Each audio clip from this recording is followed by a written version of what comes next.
Assalamualaikum warahmatullahi wabarakatuh. Alhamdulillahirabbil alamin wa bihi nasta'inu ala umurid dunya waddin.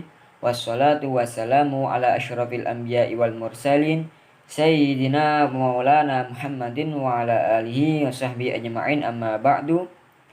Puji syukur kehadirat Allah Subhanahu wa taala, yang mana Allah Subhanahu wa taala telah memberikan kita rahmat, hidayah dan inayahnya sehingga kita bisa berkumpul walaupun secara online dalam perkuliahan mata kuliah Sosiologi Pendidikan Islam.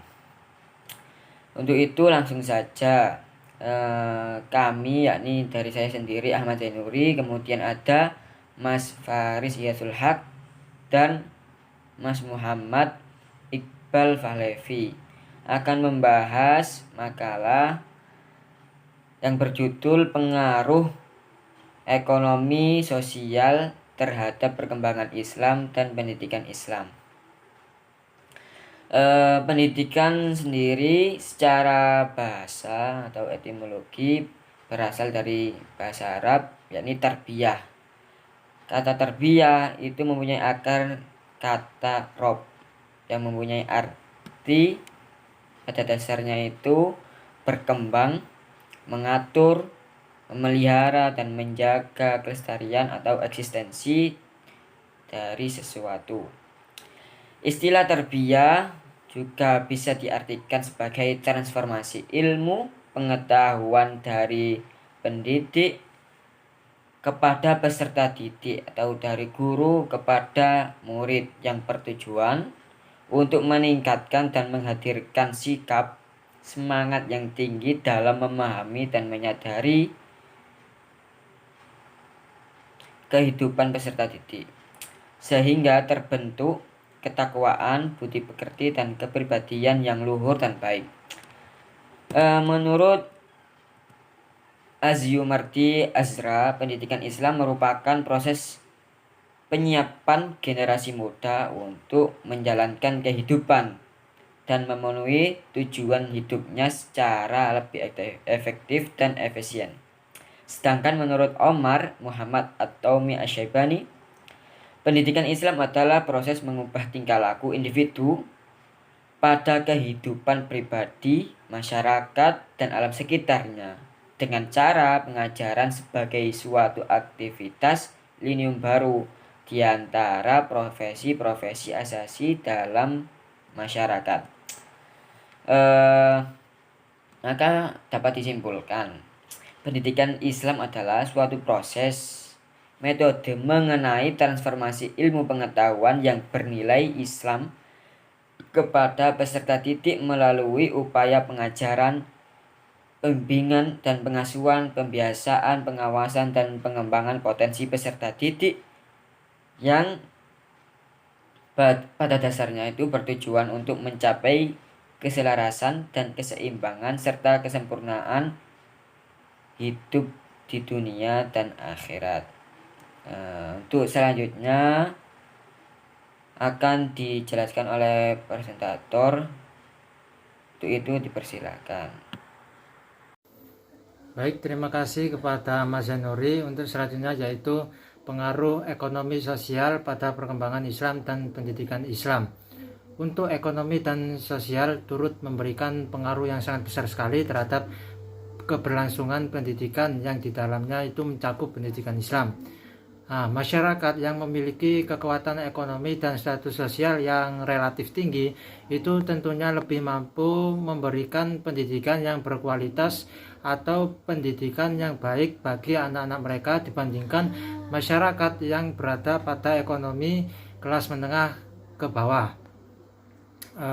Menurut Pratama dan Mandala serta Puput, mereka menegaskan bahwa tanpa adanya pertumbuhan ekonomi, maka di dalam suatu negara tersebut tidak akan terjadi peningkatan kesejahteraan pada masyarakat, kesempatan kerja, produktivitas, dan distribusi pendapatan. Oleh karena itu, perlu menumbuhkan perekonomian masyarakat dengan meningkatkan pendapatan per kapita masyarakat tersebut. Orang tua yang memiliki status perekonomian lebih tinggi itu cenderung memberikan pendidikan yang lebih baik untuk anak-anak mereka. Seperti yang saya bilang tadi, di sini juga terdapat beberapa pendapat dari para ahli, yang salah satunya yaitu Maftuh dan Ruyadi. Mereka berpendapat bahwa status sosial ekonomi adalah status seseorang dalam masyarakat dilihat dari segi pendapatan, kekayaan, dan jabatan.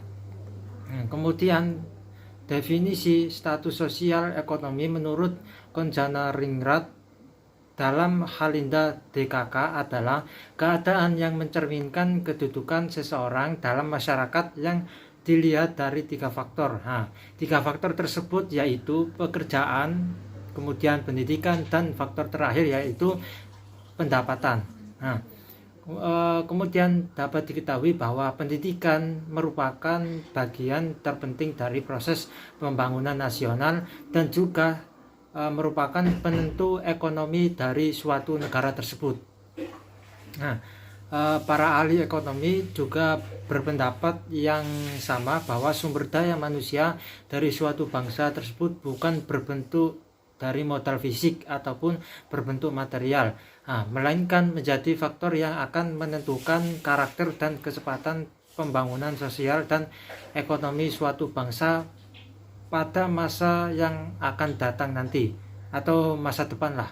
Nah, pada keluarga, faktor sosial ekonomi itu merupakan faktor yang sangat mempengaruhi keputusan rumah tangga dalam keberhasilan pendidikan pada anak tersebut.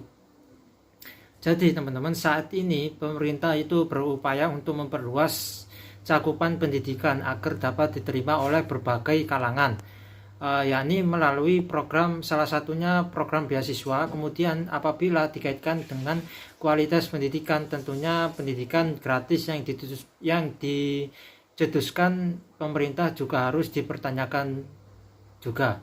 Nah, pendidikan gratis ini yang ditawarkan kadang terlihat jauh dari kualitas yang baik atau bisa dikatakan tertinggal lah. Beberapa sekolah yang dulunya itu sempat memiliki kualitas yang baik, lalu muncul aturan tersebut yang tidak diperbolehkan pemungutan uang dari orang tua, menjadikan sekolah tersebut yang dulunya berkualitas baik menjadi kualitasnya menurun lah. Kualitas yang intinya kualitas itu kualitas tersebut menjadi turun. Nah, maka dari itu, untuk membangun pendidikan Islam yang baik agar mencapai tujuan pendidikan, perekonomian yang stabil sangat dibutuhkan. Pertumbuhan ekonomi selalu menjadi prioritas utama agar negara, salah satunya prioritas utama agar negara dan pemerintah bisa menjamin pelaksanaan pendidikan Islam yang berkualitas atau yang baik. Nah, dengan majunya pendidikan Islam, maka hal ini akan berdampak pada kemajuan dan perkembangan Islam secara keseluruhan. Baik, itu aja dari penjelasan dari saya. Mungkin selanjutnya pada pemateri selanjutnya. Terima kasih. Baik, terima kasih atas waktu yang diberikan pada saya. Saya akan melanjutkan penjelasan mengenai studi kasus yang kami angkat dalam makalah kami ini. Pada makalah ini, kami mengangkat studi kasus perbandingan perkembangan Islam di negara berkembang yang aman seperti Negara Kesatuan Republik Indonesia ini dengan perkembangan Islam di negara miskin dengan konflik seperti di Palestina dan di Afghanistan. Negara berkembang yang aman seperti Indonesia berpotensi besar memiliki kondisi sosial ekonomi yang stabil. Hal ini dikarenakan Indonesia tidak mempunyai konflik baik dalam maupun luar negeri yang dapat mengancam sosial ekonomi masyarakat, sehingga bisa dikatakan bahwa proses perkembangan Islam di Indonesia bisa berkembang pesat sesuai dengan tuntutan zaman.